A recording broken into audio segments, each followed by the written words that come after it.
चलिए दोस्तों, आज हम आपको 9th क्लास का 3rd चैप्टर है परमाणु एवं अणु, उसका जो पार्ट सेकंड है वो कराएंगे। देखो पार्ट सेकंड में देखो क्या है। अभी मैंने आपको पिछले पार्ट फर्स्ट में बहुत कुछ समझाया है। स्थिर अनुपात का नियम बताया था, द्रव्यमान सर्वेक्षण का नियम के बारे में बताया था, परमाणु के बारे में बताया था। ठीक है, जो अणु द्रव्यमान है उसके बारे में बताया था, परमाणु क्या है उसके बारे में बताया था। तो अभी क्या है कि अब आगे क्वेश्चन है इसके अंदर स्थिर अनुपात के नियम के बाद जो क्वेश्चन है डाल्टन परमाणु का सिद्धांत, यानी कि डाल्टन परमाणु का क्या सिद्धांत था उसके बारे में बताना है। तो अब आपको पार्ट सेकंड में आपको पूरा कंप्लीट चैप्टर करा दूंगा।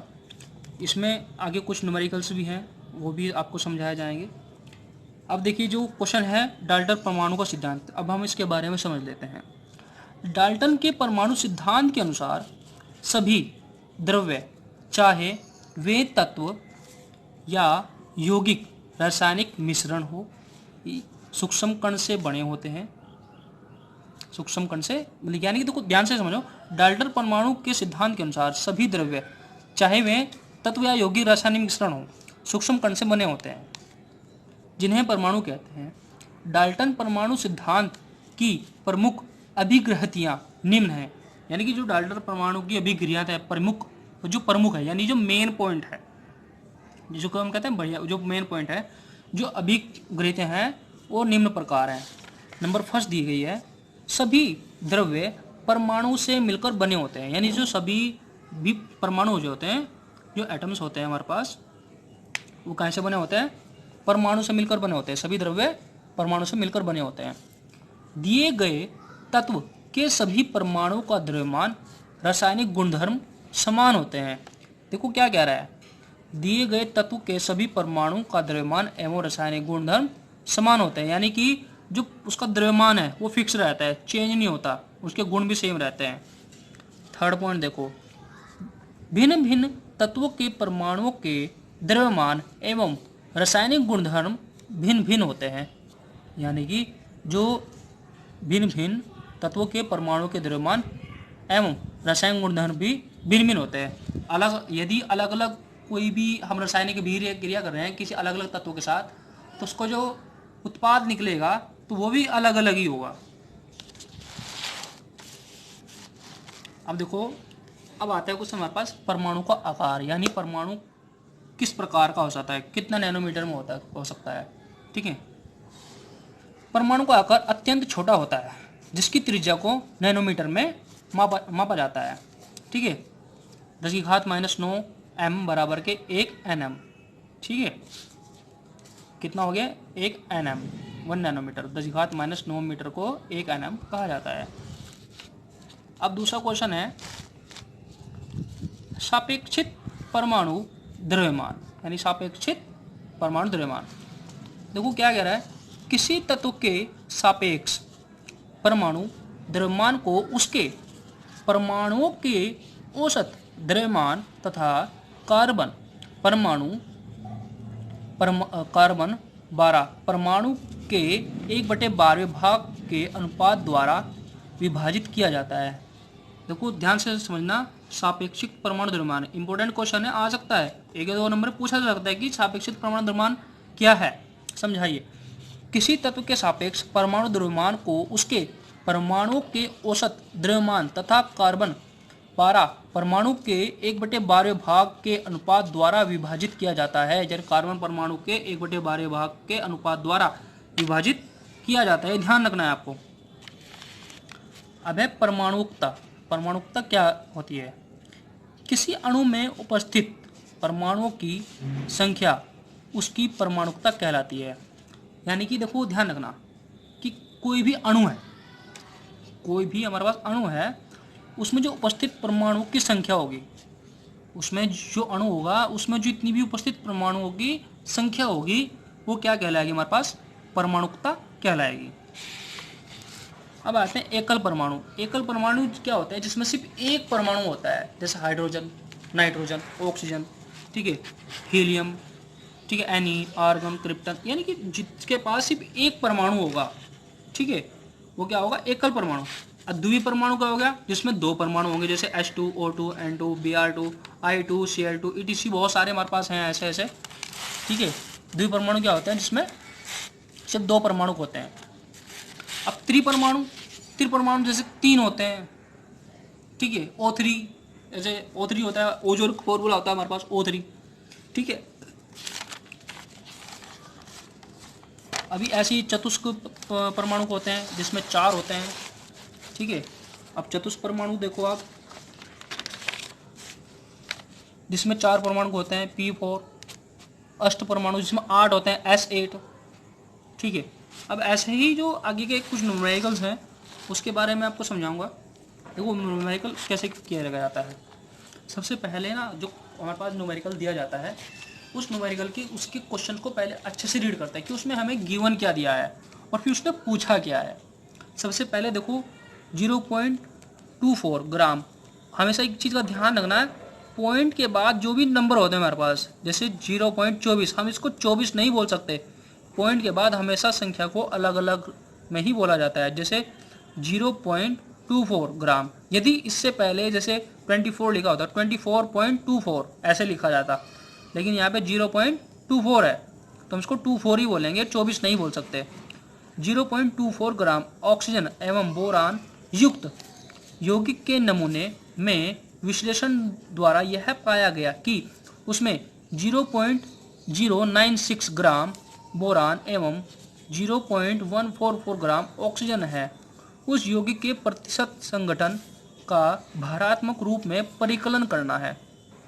परिकलन यानी उसको सिर्फ औसत निकाल के दिखाना है, यानी कि उसके पास कितना था कितना बचा है। देखो ऑक्सीजन हमारे पास ये है, नमूने में विश्लेषण द्वारा पता किया कितना आ गया 0.96 ग्राम, कि जो हमारे पास ऑक्सीजन थी उसमें यौगिक का बोरान कितना है 0.96 ग्राम है। ऐसे ही जो हमारे पास अगर सपोज करो 100 ग्राम होता है, जिससे कितना है इतना है, हमारे पास 100 ग्राम होता है, 100 ग्राम का निकालना है। सपोज करो 0.24 ग्राम यौगिक में बोरान कितना है, इतना है, ठीक है। अब बोरान एवं ऑक्सीजन है, उस यौगिक के प्रतिशत संगठन का भारात्मक रूप में परिकलन करना है, यानी प्रतिशत। अब जब भी कहीं प्रतिशत की बात आती है तो हम क्या करते हैं, हमेशा मल्टीप्लाई होती हैं, तो 0.9 ग्राम अपॉन के 24 इंटू मल्टीप्लाई बाई 100, 24 चौक 96, कितना आ गया 40% आ गया डायरेक्ट। सिंपल सी बात है, 40% निकल जाएगा हमारे पास, ठीक है। प्रतिशत में 40% आ जाएगा, ध्यान रखना है, ठीक है। पॉइंट से पॉइंट कट जाएगी। अब ऐसे ही ये तो 40% निकल गया। अब जो बचा है 60%, 60% का भी निकालना है। 0.24 ग्राम यौगिक में बोरान दिया हुआ था, कितना था 1.44 ग्राम, यहाँ पे देखो दिया हुआ ना। अब इसको भी सेम प्रतिशत में निकालना है, 1.44 ग्राम अपॉन के 24 ग्राम आ जाएगा। अब एक वैल्यू इधर बढ़ेगी, इसका कितना आ जाएगा 60 ग्राम, ठीक है। बात समझ में आई है यहाँ पर भाई, यौगिक के बोरान में प्रतिशत निकालना था इन दोनों के बीच में कितना कितना है, ठीक है। तो हमने इसका 0.144 ग्राम ऊपर लिखा और 0.24 ग्राम नीचे लिखा, मल्टीप्लाई बाय 100, कैलकुलेट करने के बाद 60% आएगा। आप खुद भी कर सकते हैं सेम इसी प्रकार से। हमारे पास बहुत सारे क्वेश्चन हैं, ठीक है, बहुत सारे क्वेश्चन हैं। देखो उसने जोड़ने के लिए भी क्या रखा है, कुछ में क्वेश्चंस में जोड़ने के बारे में पूछेगा कि हमारे पास इतना था और जलाने के बाद इतना बचा तो कितना रहेगा। यानी कि देखो क्वेश्चन दिया भी है 3.0 ग्राम कार्बन 8.00 ग्राम ऑक्सीजन में जलकर 11.00 ग्राम कार्बन डाइऑक्साइड निर्मित करता है। इतना सब कुछ जलने के बाद इतना कन्वर्ट हो जाता है। जब 3.00 ग्राम कार्बन को 50.00 ग्राम ऑक्सीजन में जलाएंगे तो कितने ग्राम कार्बन डाइऑक्साइड निर्मित होगा। आपका उत्तर रासायनिक संयोजन के किस नियम पर आधारित होगा। क्योंकि देखो आंसर देखो ये दिया हुआ था हमारे पास, क्योंकि 3.0 ग्राम कार्बन 8.00 ग्राम ऑक्सीजन में जलकर इतना बचता है। इन दोनों को जोड़ने के बाद कार्बन डाइऑक्साइड निर्मित करता है कितना 3.8 ग्राम, ठीक 8 3 11, ठीक है, कंप्लीट हो गया। इन दोनों को जोड़ने के बाद इतना जलकर इतना कन्वर्ट करता है। कार्बन का कितना करता है 50.00 ग्राम ऑक्सीजन में जलने पर 3.50 यानी 53 ग्राम कार्बन डाइऑक्साइड प्राप्त होंगे। जाहिर सी बात है भाई, इसको कन्वर्ट करने के बाद 11 करता था और जलाने के बाद कितना 3 ग्राम हो जाता था। तो उसको करने के बाद इन दोनों को जोड़ दिया जाएगा, कितना हो जाएगा ये 50 और 3 53 ग्राम कार्बन डाइऑक्साइड प्राप्त होंगे। यह रासायनिक संयोग के द्रव्यमान संरक्षण नियम पर आधारित है। इसी प्रकार से हमारे पास ये क्वेश्चन दिए गए हैं। बहुपरमाणु आयन क्या है, उदाहरण दीजिए। बहुपरमाणु के बारे में बताना है। वे आयन जिनमें एक से अधिक परमाणु होते हैं बहुपरमाणु आयन कहलाते हैं। जैसे ये दिया हुआ है, यानी कि CO3 -2 में है, SO2 माइनस में है आदि। इसी प्रकार से बहुत सारे हमारे पास हो सकते हैं। निम्नलिखित का द्रव्यमान क्या होगा, खाली द्रव्यमान बताना है क्या क्या हो सकता है। 1 मोल नाइट्रोजन परमाणु, 4 मोल एल्युमिनियम परमाणु, ब्रैकेट में एल्युमिनियम का परमाणु द्रव्यमान 27 है, क्वेश्चन मार्क दिया हुआ है आगे। 14 मोल सोडियम सल्फाइड के बारे में दिया गया है। देखो 1 मोल नाइट्रोजन परमाणु बराबर होता है नाइट्रोजन का ग्राम परमाणु द्रव्यमान। अब 1 मोल नाइट्रोजन परमाणु द्रव्यमान बराबर कितना होता है 14.0 ग्राम। ठीक है, हमारा फर्स्ट कंप्लीट हो गया है। 1 मोल के बारे में पता लग गया है हमारे पास, 1 मोल बराबर इतना होता है। 4 मोल एल्युमिनियम परमाणु की द्रव्यमान संख्या, ठीक है, 4 मोल के बारे में दिया हुआ है। ठीक है, 4 गुना एल्युमिनियम के बारे में पता होना चाहिए। एल्युमिनियम का परमाणु द्रव्यमान कितना 27, 4 गुना 27 बराबर 108 हो गया। ऐसे 10 मोल Na2SO3। अब Na का पता लगाओ कितना होता है द्रव्यमान। ठीक है, 10 मोल 10 से मल्टीप्लाई करा दी। Na2 एन सोडियम का था 23 की 2 से गुना करी, 2 सोडियम के थे। अब S का देखो, S कितना है, S 32 पे आता है, S के द्रव्यमान 32 हो गया। O का 3 थे, 3 से मल्टीप्लाई कर O8 16 होता है, 16 से मल्टीप्लाई करा दी। बाकी कैलकुलेशन करा और जोड़ दिया, सिंपल सी बात है। अब क्या क्या उसने मोल में परिवर्तित करना है, मोल में उसको बदलना है। देखो मोल में कैसे बदला जाएगा। 12 ग्राम ऑक्सीजन गैस, B 20 ग्राम जल, C 22 ग्राम कार्बन डाइऑक्साइड। ठीक है, अब इसको मोल में परिवर्तित करना है। ऑक्सीजन का मोल द्रव्यमान कितना है, 2 गुना 16, ऑक्सीजन के 2 ग्राम 16 32 मोल ग्राम हो गया। ऑक्सीजन का 32 ग्राम हो गया। अब 12 ग्राम ऑक्सीजन कितना होगा, 2 मोल की संख्या इतने हैं, तो 12 और 32 बराबर होगा 12 भागे 32, 12 को भाग कर दो 32 से, 0.375 मोल आ जाएगा। 20 ग्राम जल में मोलों की संख्या कितनी है, 20/18 बराबर 1.1 मोल हो गया। तो 22 ग्राम की कितनी होगी, 22/44 भागे 0.5 मोल आ जाएगा। ठीक है, अब देखो निम्नलिखित का द्रव्यमान क्या होगा। अब खाली द्रव्यमान बताना है। 0.2 मोल ऑक्सीजन परमाणु, 0.5 मोल जल अणु। ऑक्सीजन परमाणु का 1 मोल बराबर ऑक्सीजन का ग्राम परमाणु द्रव्यमान 16। यदि ऑक्सीजन परमाणु का 1 मोल है तो ऑक्सीजन का ग्राम परमाणु द्रव्यमान 16 होगा, ध्यान रखना है बस। फर्स्ट पार्ट का कंप्लीट हो गया हमारा ये। सेकंड पे देखो उसने क्या कहा, आता है 0.2 मोल ऑक्सीजन परमाणु का द्रव्यमान 16 गुना 0.2 कितना हो गया है, 3.2 ग्राम हो गया। मल्टीप्लाई कराने के बाद 16 दूनी 32, 3.2 हो गया। बी पॉइंट में देखो जल का 1 मोल, जल का 1 ग्राम परमाणु, लेकिन जल का 1 मोल बराबर है जल का 1 ग्राम परमाणु के। जो जल का परमाणु द्रव्यमान कितना है, 18 ग्राम है। तो 0.5 जल का अणु का द्रव्यमान कितना होना चाहिए, 18 गुना 0.5 मल्टीप्लाई बाई 9.0 ग्राम होगा। ऐसे ही नेक्स्ट क्वेश्चन दिया हुआ है इसमें, 16 ग्राम ठोस सल्फर में S8 के अणुओं की संख्या का परिकलन करना है। देखो क्वेश्चन ज़्यादा हार्ड नहीं है, सिर्फ हम समझ लेते हैं कि वह ज़्यादा हार्ड होगा। ठीक है, ध्यान से करेंगे सब कुछ आसान होगा। तो 16 ग्राम ठोस सल्फर में सल्फर S8 के अणुओं की संख्या का परिकलन करना है। 1 मोल अणु बराबर होता है आणविक द्रव्यमान। जो आणविक द्रव्यमान एक मोल का अणु है, 1 मोल अणु है, आणविक द्रव्यमान बराबर कितना होगा, 6.022 मल्टीप्लाई बाई 10⁻23 अणु। ये हमारे पास अणु का आणविक द्रव्यमान है।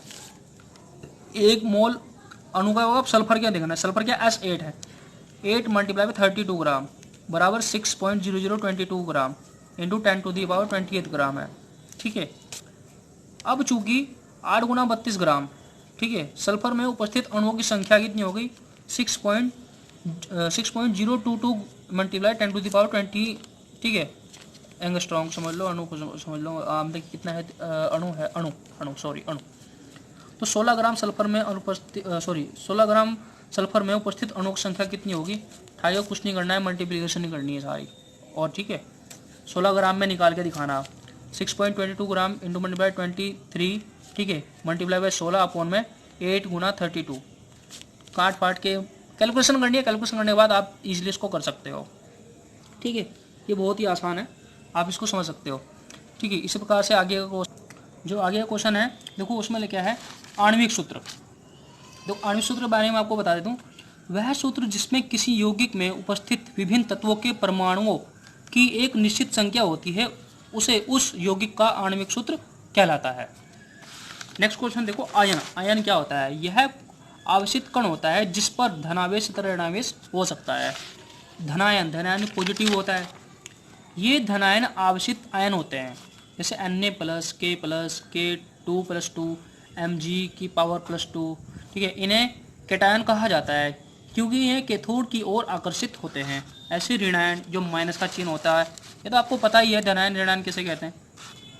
जैसे Cl के पास माइनस होता है, Br के माइनस होता है, F के पास माइनस होता है, I के पास माइनस होता है, O⁻2 में दी हुई है, P3- में दिया है, N3- में दिया है आदि, इन्हें एनायन कहा जाता है। ये एनोड की ओर आकर्षित करते हैं। जो एनोड है वो माइनस है, जो कैथोड है वो प्लस है। ऐसा है आयनिक यौगिक। तो देखो आयनिक यौगिक के बारे में बताता हूँ अब आपको। आयनिक यौगिक होता क्या है? वे यौगिक जिनमें आयन होते हैं, ठीक है, आयनिक यौगिक कहलाते हैं। यानी कि वे यौगिक जिनमें आयन होते हैं वे आयनिक यौगिक कहलाते हैं। जैसे सोडियम क्लोराइड। सोडियम क्लोराइड मैंने आपको पहले बताया, सोडियम क्लोराइड क्या है कि NaCl यानी नमक का फॉर्मूला है, में Na+ है और Cl- आयन होता है। ठीक है, वे यौगिक जिनमें आयन होते हैं आयनिक यौगिक कहलाते हैं। क्लोराइड Cl- Na+ तथा Cl में माइनस आयन है। ऐसे है मोल द्रव्यमान। मोल द्रव्यमान देखो, मोल द्रव्यमान क्या होता है? किसी पदार्थ के एक मोल के ग्राम में व्यक्त द्रव्यमान को उसका मोलर द्रव्यमान कहा जाता है। किसी पदार्थ के एक मोल के ग्राम में व्यक्त द्रव्यमान को उसका मोलर द्रव्यमान कहते हैं। यानी कि कोई भी पदार्थ है उसका एक मोल के ग्राम में व्यक्त करने के लिए, सपोज करो 1 किलो है, 1 किलो को हमने 1 ग्राम में अलग अलग बांट दिया, अलग कर दिया, ठीक है, तो उस द्रव्यमान को उसका मोलर द्रव्यमान कहा जाएगा। ठीक है, उसको हम मोल में अलग अलग बांट दिया। सपोज करो 100 रुपये का कुछ भी सामान लिया और हमने सपोज करो 100 रुपये की चीनी ली, और यदि हमने 10 रुपये की देनी हो तो 10 रुपये की कितनी ग्राम आएगी? फिर हमने सपोज करो अब उसको 1 रुपये की देनी है, पहले 10 रुपये की देनी थी, अब इसको 1 रुपये की देनी है, तो 1 रुपये की कितनी आएगी ये हमें देखना है। ठीक है, सिर्फ उसको द्रव्यमान को व्यक्त किया, यानी कि हमने अलग अलग बांट दिया, उसको कितने कितने डाइवर्ज हो रहा है वो।